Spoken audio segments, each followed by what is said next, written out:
Hello, America. I'm Mark Levin. This is Life, Liberty, and Levin with our great guest, Heather McDonald. How are you? Fine, thank you, Mark. Thank you for having me on. Well, you have a BA and MA in English. You have a JD.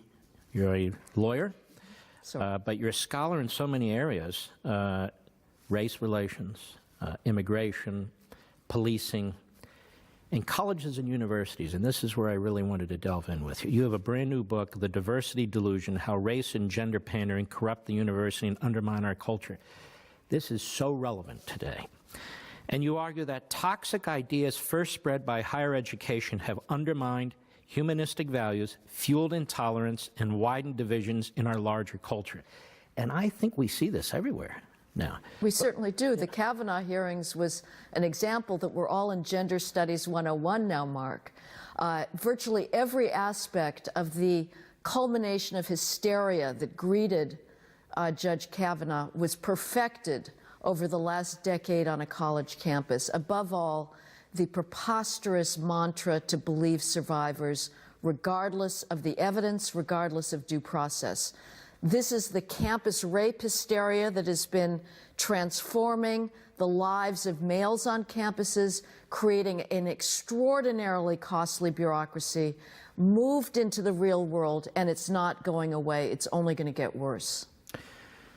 What have our universities and colleges become, and when did this happen? I mean, they were always kind of liberal in the last several decades, but in some ways, and not my phrase, now they're almost sort of a Soviet-style system where there really isn't free speech. You're not allowed to challenge the so-called norms in the universities, where race and gender seem to have a priority over other things and that sort of thing. When did all this happen? Well, the 80s was when it started, in my view. That's when you got radical multiculturalism that hit. I was in college in the 70s. I'm very grateful for that because I was allowed to read John Milton, William Wordsworth, and Shakespeare without anyone thinking to complain about the gonads and melanin of those authors. I got to lose myself in beauty, in greatness, and sublimity. Come the 80s, and students were given a license for ignorance. They were taught that the only thing they needed to know about a book was the race and gender of the author, to know whether it was thoroughly dismissible without even being read, and they could go on to instead wallow in their own delusional oppression.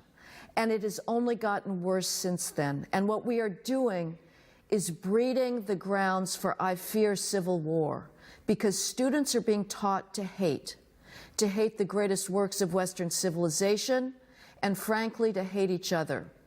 From the moment a student steps on college campus today as a freshman, or a fresh person, I should probably say, the bureaucracy is determined to drum into that student's head identity politics, which says he's either a victim or an oppressor. Oppressors are obviously, most famously, white males, heterosexual white males. The only way they can get out of their oppressor category is to become an ally of the oppressed. The most preposterous delusion of all of this is students actually believe that they are at risk of their lives from circumambient racism and sexism on a college campus. This is an environment that, in traditional liberal terms, is the most tolerant environment in human history for society's traditionally marginalized groups.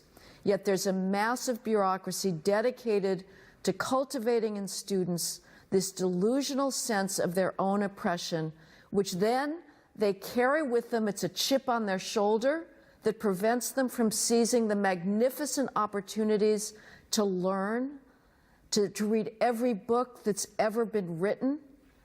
And they carry this chip, this delusional victimology, into the world at large. And they are going around blaming American institutions of endemic racism and sexism when that no longer is true.